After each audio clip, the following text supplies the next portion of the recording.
Assalomu alaykum qadrli O'zbekiston ahli, qadrli yurtdoshlar va barcha meni tushunib turgan og'a inilar.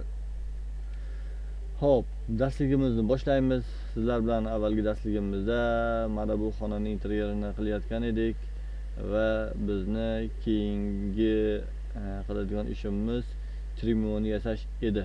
Shu sababdan trimoni yasash boshlaymiz. Birinchi xonaning ichidagi hamma narsani skripta qilib turamiz. Bizga ustoyxonada ishlash osonroq, chunki kompyuterimiz qiynalmasligi uchun. Hop, biz yasashimiz kerak bo'lgan narsa mana bu narsa edi. Qanday qilib mana bir tomonlik. Mana bu trimo. Biz bu divanni yasab bo'ldik. Endi bizga trimoni yasash qoldi.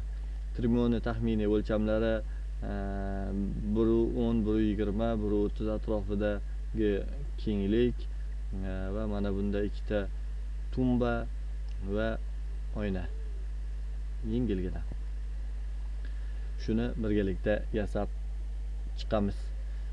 Bizga birinchi o'rinda pastki ikkita tumba kerak bo'ladi. Shuning uchun tumbani past qismini yasab olamiz. Past qismini yasash uchun taxminan 45 santimetrlik tumba yasaymiz. 45. Uni chuqurligini ham 45 qilib olamiz. 45 ga 45 dino tayyor va bizga bakavina kerak bo'ladi. Buni devor chekiga qadab olsak, bizga yasash osonroq bo'ladi. Buni diqqat markaziga chaqirib olamiz.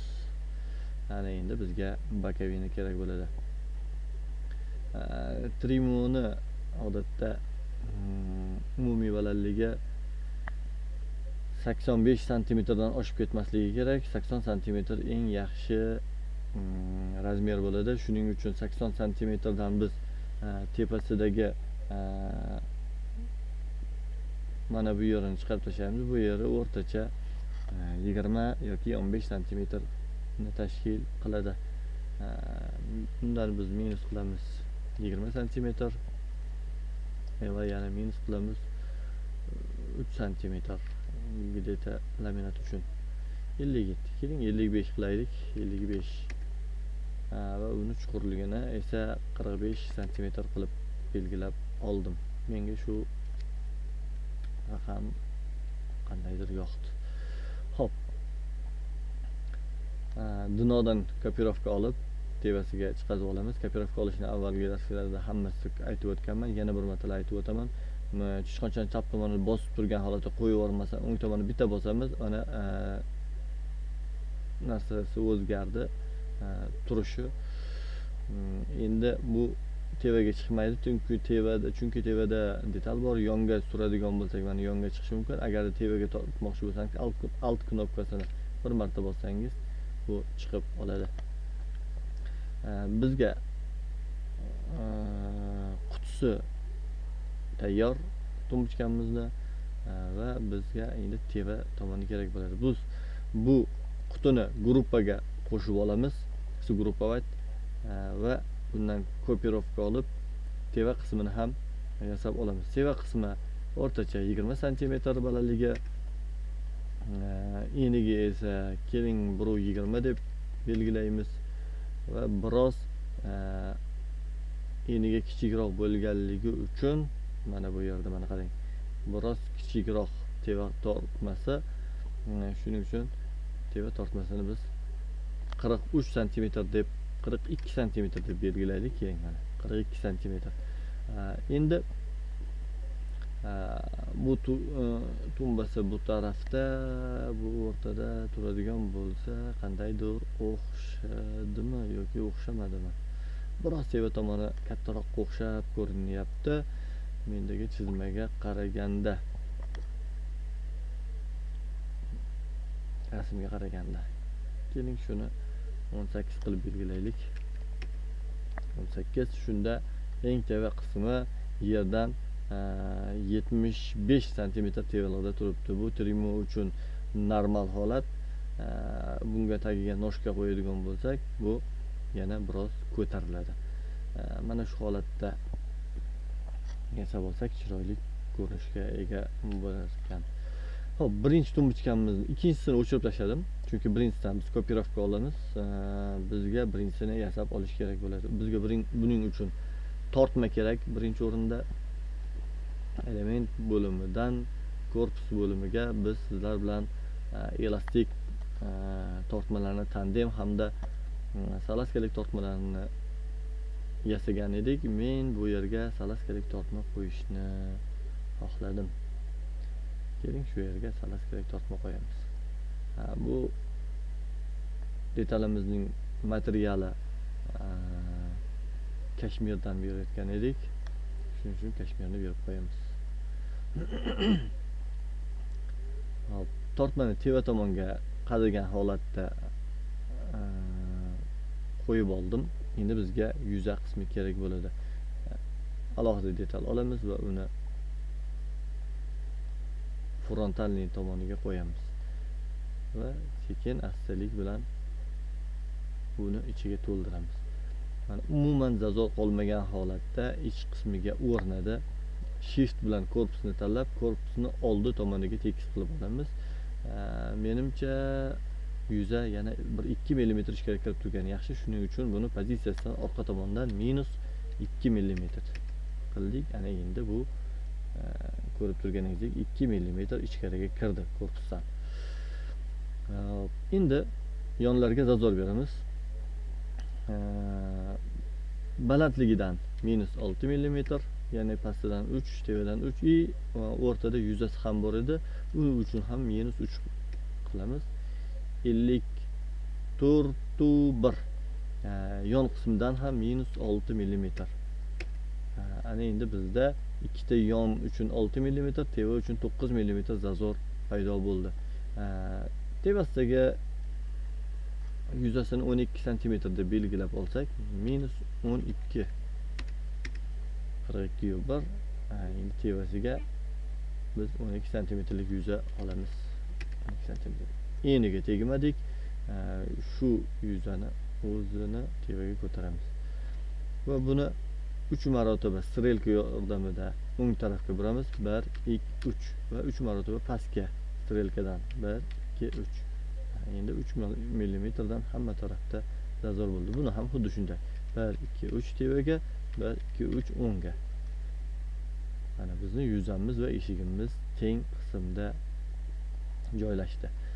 Tortmamizni oldiga tortamizda va yuzamizni tag qismiga yuzamiz bilan shiftni bosgan holatda yuza bilan qo'shib tanlab tag qismdan tenglab oldik. Endi DVP ya'ni HDF eshikka tegib qolishi mumkin. Shuning uchun buni o'zini vnizga 1 cm qo'shib poложениyadan, ya'ni pozitsiyadan 1 cm qo'shib tevaga ko'tarib qo'yamiz. Mana bu yerda 1 cm tevaga ko'tarildi yuzadan. Biz buni gruppadan chiqarsak, faraz grupповать va buni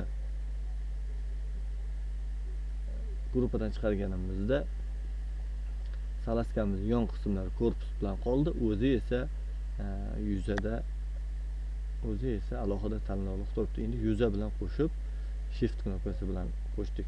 Chiqonchani o'ng tomonga bosamiz va mana bu menyudan gruppaga tiqib qo'yamiz. Ana endi bizni tortmamiz kechirasiz. Bizni tortmamiz chiqib ochib ko'rsak bo'ladi. Bizga endi bu yerga polka kerak bo'ladi. Kromkalarni belgilash esimdan chiqib qolibdi. Teva va past qismini bitta uzun tomoni va ikkita yon tomonini kromka qilish kerak. Va bu narsa bokovina. Kechirasiz, bu bokovina emas. Bu dno. Krishka donishka. Endi bunisi esa bokovina. Bak deb qo'ydik. Va bunga kromka belgilash. Gruppaning ichidagina alohida tortib olish uchun keltir tugmasini bosib turgan holatda bir marta va ikkinchisini shiftni ham qo'shib turib 2 marta bosib tanlab oldik. Bunda 55 tomonini bir tomonni kromkaga beramiz. Okey. Tortmalarni birga nomlab chiqib olganmiz, kromkalarni berganmiz, unga shart emas. Mana bularni ham xuddi shunday nomlab kromkasini berib qo'yamiz.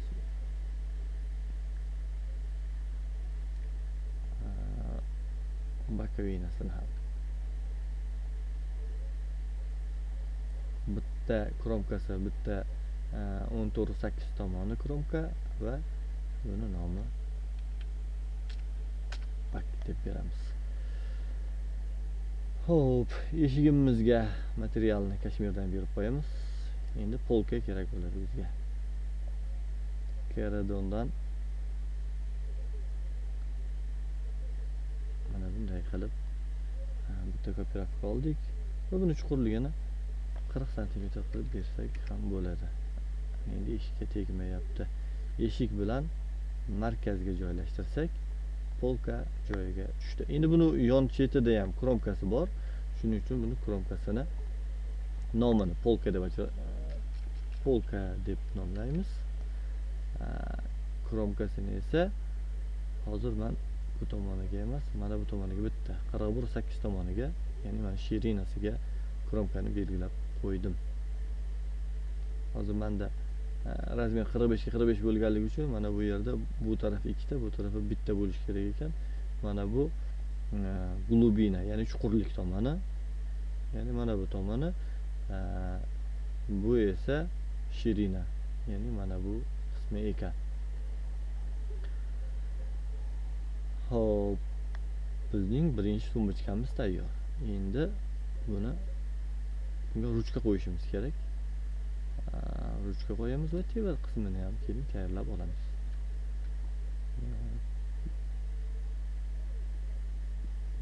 Buni va buni ketma-ketlikda tanlab turib, teng distansiya tashlab ber x yo'nalishi bo'yicha deb bossak, mana teng distansiya tashlab berdi. Endi bizga bu yerga ham tortma kerak bo'ladi. Tortmani yukladik. Ikki chekkaga tegadigan qildik. Va buni ortga surdik. Bundan ko'paytma olib, buni ham qo'yib oldik. Endi materialini bersak tamom. Bu ismi yuza kromkasi to'rt tarafi ham. Okey. Bunisini ismi eshik. Eshiki bo'lib qoldi, eshik. Va kromkasi hamma tarafi. Yuzadan bitta ko'paytma olamiz va buni oldi bilan tekislaymiz. Mana bunday qilsak bokovinaga tegib qolyapti. Biz bokovinani 2 mm ichkari kirgizgan bo'ladigan bo'lsak -18, ya'ni 42 qilib belgilab olamiz. Buni 14.8 tomoni kromka bo'lgan, mana yozib qo'yilgan. Endi yuzani umumiy bitta katta qilib buni teng 2 ga bo'lib olamiz. Shirinasidan -9, ya'niki 3 mm bu yerda, 3 mm bu yerda va 3 mm mana bu yerda zazor kerak bo'ladi. -9. Endi buni bo'lamiz 2 ga.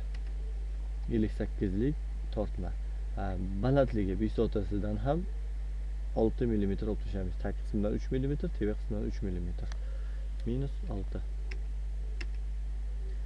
Mana bizning bitta yuzamiz bor. Undan kopirovka olib bu tarafga qo'ydik. 1 2 3, yon tomonga ham 1 2 3. Bunisini ham tevaga 1 2 3, 1 2 3 bu tarafga. Mana yuzamiz o'rnadi. Buni oldi bilan tekis qilib olgandik. Buni endi orqaga yana 2 mm surib qo'yamiz. Yoki bo'lmasa shunchaki mana bu knopka bilan 2 mm surib olsak bo'ladi. Chunki biz bokovoyni 18 mm kichikroq qilgan edik. Tortmalarimizni oldinga suramiz va yerdan 1 cm tevaga ko'tarib qo'yamiz. Kechirasiz, 1 cm mana 68 va har ikkisini razgruppovat qilib gruppadan chiqaramiz. Alohidadan ushlab yuza bilan gruppaga qo'shib qo'yamiz. Ana endi tortmani tortsak hech qayerga chiqib ketmay, surilib ketmay, ochilib yopiladi. Tortmamizni materiali dup edi. Teksturasi hozir tikka holatda ekan, bu yerda esa yon holatda edi. Men bu ikkovini teksturasiga material bo'limidan 90 gradus berib qo'yaman mana. 90 gradus. Va yo'li mana o'zgardi. Teksturasi o'zgardi. Endi buni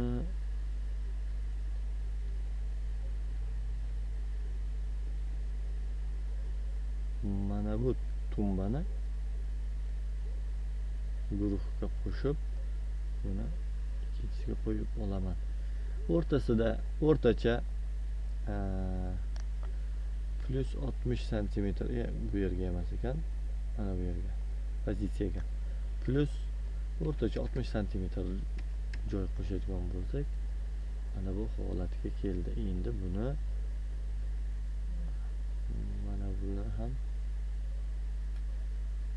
bu guruhga solib qo'yib, buni va buni va buni ketma-ketlikda tanlaymiz va distansiyani bir xil, oraliq masofani bir xil qilamiz. Ana endi yonda shunchadan zo'r bo'ldi. Chizmamizda esa yarmidan ko'ra ko'proq qochgan ekan. Mana bu yerdan ham ko'proq. Ya'niki mana bu holatda joylashgan ekan. Bu yerda 80 cm dan oshiqroq joy bor. Buni detal qo'yib tekshirib ko'rsak ham bo'ladi. 87 cm, biz 85 cm qilaylik shuni. 85.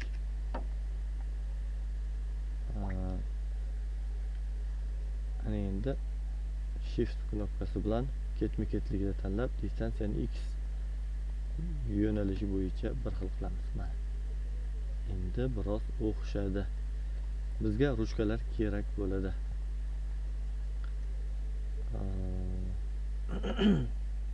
Bizga noshka ham kerak ekan.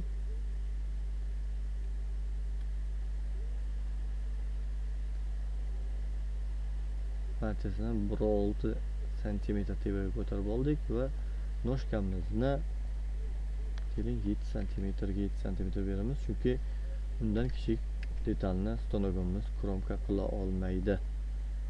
Bu burchakka bir, burchakka bitta va bu yerga, bu yerga. Ya'ni endi buni va oldi bilan tekislab olamiz.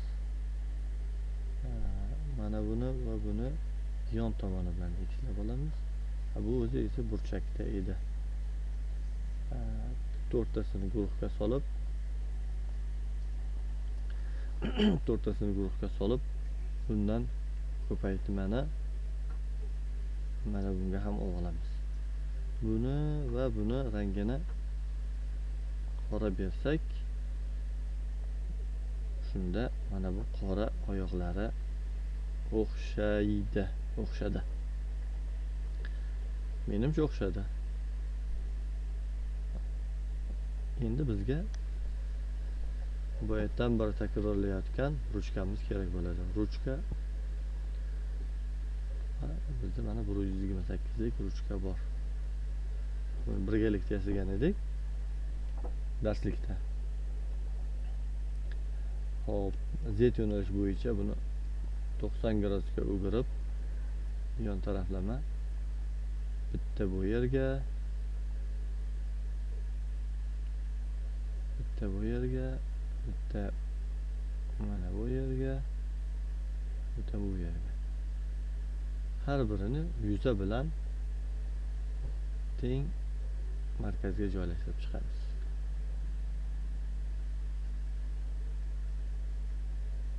Ruchkani va yuzani tanlaymiz. Agar avval yuzani tanlab qo'yadigan bo'lsangiz, unda yuzani surib yuborish mumkin. Mana ko'rishingiz mumkin. Mana. Ko'rdingizmi? Boshqa yoqqa surib yubordi. Shuning uchun birinchi ruchkani tanlaysiz va shift bilan yuzani tanlaysiz. Shunda ruchka suriladi. Hop. Endi bizga bu yerga ham eshik kerak bo'ladi. Yuzi ruchka kerak bo'ladi. Ruchkani chamamda adashmasam tikka holatda joylashtirilgan. Tikka holatda. Biz ham buni tik holatda joylashtirib olamiz.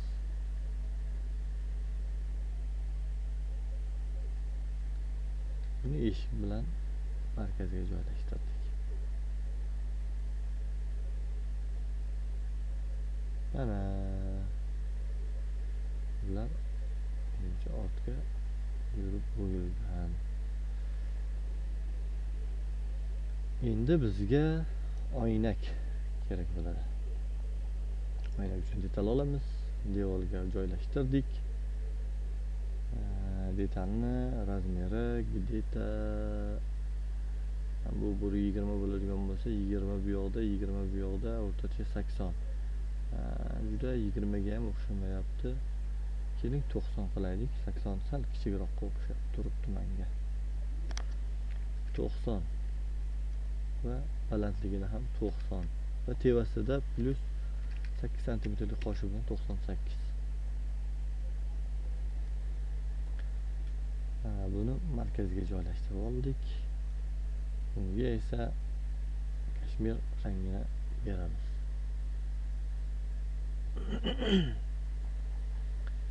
Hop, endi bizga teva qoshi kerak bo'ladi. Hozir nimagadir material berish esimizdan chiqmadimi? Misol uchun yuzaga kromka, nom hammasini beribmiz-a. Mana bu yerda nom bermasak, mana bitta detal bu ham bo'lsa oynak orqasiga nom bermabmiz. Buni hamma tomonini kromka qilamiz va nom berishda oynak orqa, ya'ni oynakni orqasi tomoni. Endi bunga qosh beramiz. Ba'zi qotib qolyapti kompyuterim. Men bunga sabab mana bu yerda parametrda avtosahraneniyani har bir daqiqada sahranit qil deb buyurib qo'yganman. Shuning uchun har bir daqiqada sahranit qilishlik uchun biroz qotib qolyapti. Chunki kompyuterim ham u qadar kuchli emas. Mana to'xtalish bo'ldi.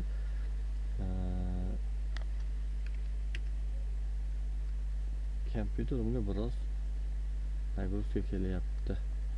Hop, qoshini dub material beramiz va buni strukturasini yon tomonga qaratib qo'ysak menimcha chiroyli turadi.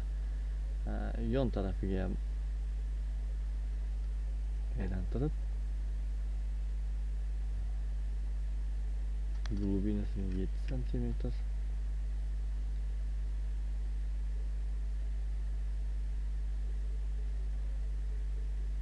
va buni yoniga surib olamiz. 7 cm berdim. Bizga ozroq, kichikroq kerak bo'ladigan bo'lsa, kromkadan keyin sekin kesib olsak bo'ladi.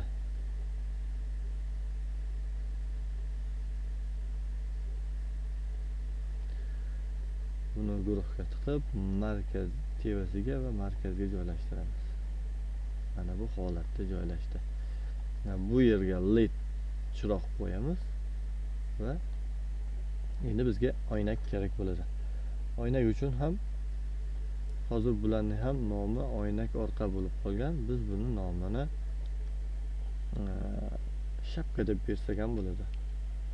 Shapka.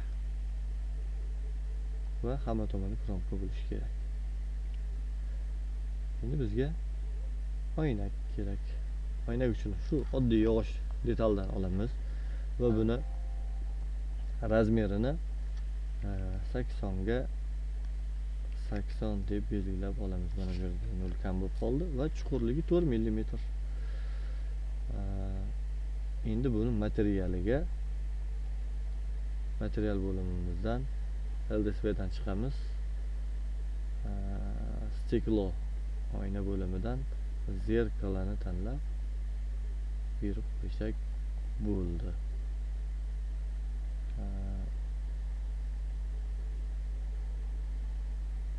Buni markazga joylashtiramizda 5 cm yerdan ko'tarib qo'yamiz, chunki 10 cm kichikroq edi. Mana markazda joylashdi oynamiz. Biz mana bu yerda atrijinini yoqadigan bo'lsak, bu bizga xonamizning ichini ko'zgu sifatida yoritib beradi. Bu kompyuter yengil ishlash uchun ishlayotgan mahalda o'chirib qo'ysak ham bo'laveradi. Trimoyimiz tayyor. Hop. Trimoyimiz tayyor va buni bir guruhga solib qo'yamiz. Grupoyt. Va joyiga joylashtiramiz. Mana bu yerga joylashtiramiz va отметить все скрытые.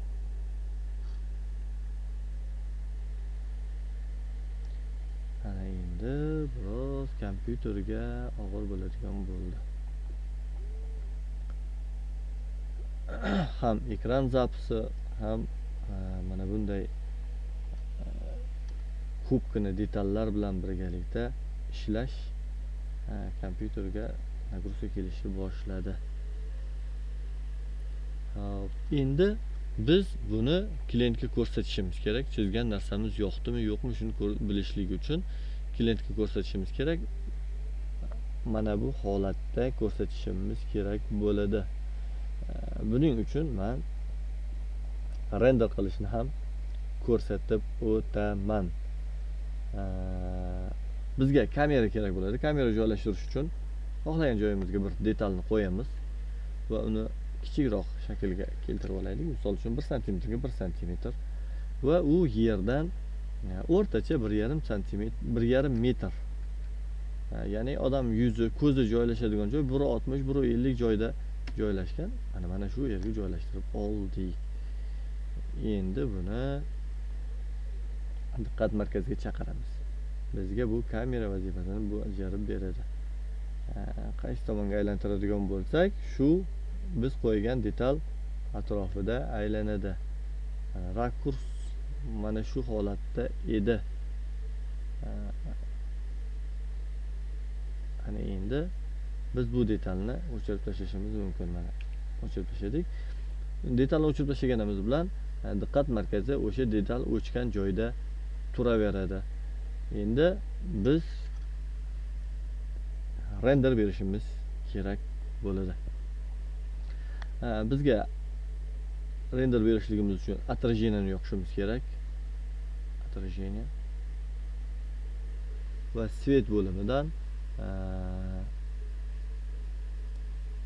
mana bu osmon bo'limini ham yoqib qo'yishimiz kerak.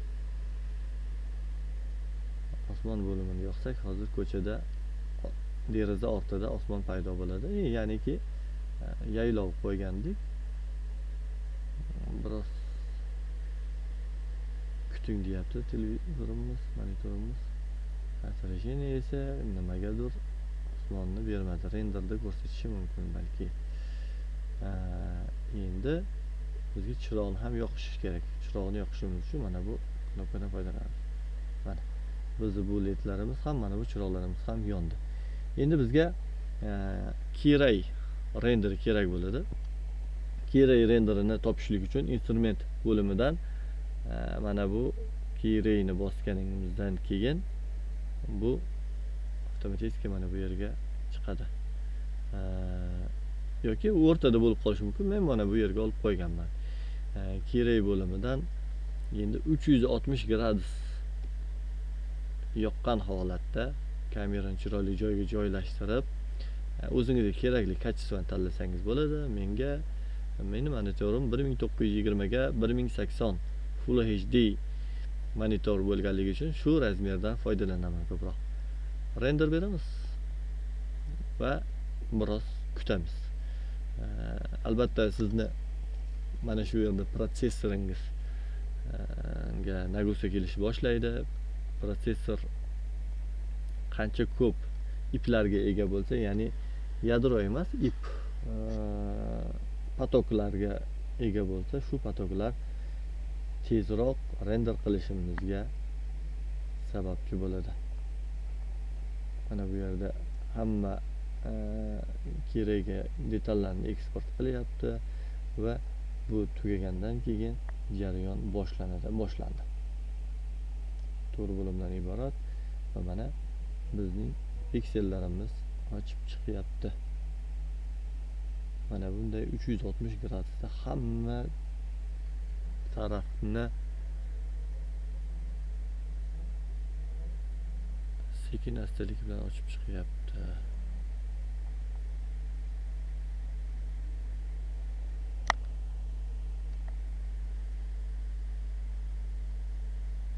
Biroz kutib turamiz.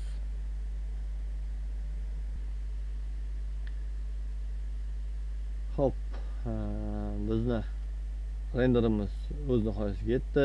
Render vaqti 5 daqiqa 5 soniya davom etdi.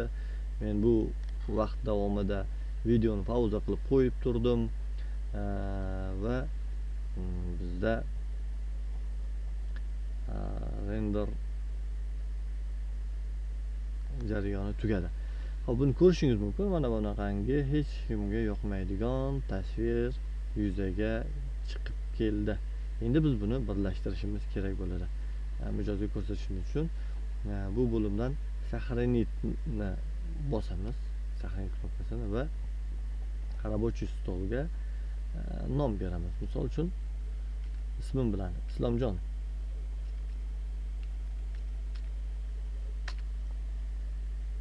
Klient ismi bilan qo'ysangiz ham bo'ladi. Mana bu yerda hamma narsani yoqib qo'ysangiz bo'ladi. Giroskop yoqib qo'ysangiz bo'ladi.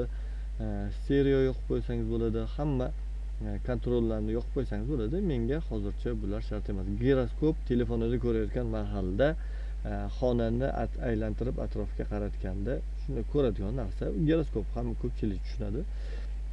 Bu narsani yoqib qo'ysangiz ham bo'ladi. Menga esa shart emas. Сохранить bo'ldi. Рабочий stolga Islomjon deb сохранить qildik. Endi esa рабочий stolga mana Islomjon HTML formatda сохранить bo'ldi. Buni ochib ko'radigan bo'lsak, mana bunday kadr yuzaga keladi. Xohlagan tarafingizdan ochib ko'rsangiz bo'ladi. O'sha chizmaga o'xshadimi, yo'qmi? O'zingiz baho berib qo'yasiz. Men albatta kerakni berish jarayonida quyosh qo'shib qo'ydim. Quyosh ham o'zgacha parda tortilmaganligi uchun quyosh tushib turganligini o'zgacha bir ko'rinish beryapti. Shkaflarimizda zazorlarimiz unchalik ko'rinmabdi. Bir-biriga yaqinlashib qolgan shekilli korpusimiz, lekin buni xohlasangiz siz orasini biroz ochib zazorlari bilan ko'rsatsangiz bo'ladi. O'zingiz baho bering, kommentariyada o'z fikrlaringizni qoldiring. Mana renderda chiqib ketdi osmonimiz, oynada ko'rinish kerak edi. Bu mana bu avval yasaganimiz mana bu edi. Biz mana bu chizmadan ko'chirma olgan edik. Mana bu chizmadan ko'chirma olgan edik. Agarda o'xshagan bo'lsa, o'xshabdi deb qo'yarsiz. Biz ruchkalarini olib tashladik. Bu yerda har bitta eshik alohida ochiladigan edi. Bizning eshigimiz esa biroz shkafimizda farq qildi. Bu avval esa berilgan mijoz uchun ko'rsatilgan dizayn edi, interyer. Mana bunisi esa siz bilan birgalikda yasagan dizaynimiz. Va bunda farqli o'laroq quyosh bor va shkafimiz ruchkalarida farqi bor. Xatoliklar tuzatib qo'yinglar. Xo'p, hozir darsligimiz tugatmasdan oxirigacha yetkazsak ham bo'ladi, lekin keyingi darsligimiz, ya'niki kroy berish jarayoni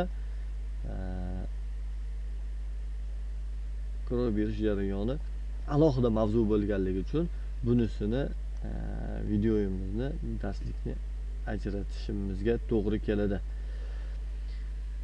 Xo'p, uzoq kuttirmayman. Inshaalloh keyingisida kroy qilishni o'rgatib qo'yaman. Sizlar bilan Islomjon Davlatshayev bo'ldi. Keyingi darslikda ko'rishguncha xayr, sog', salomat bo'ling.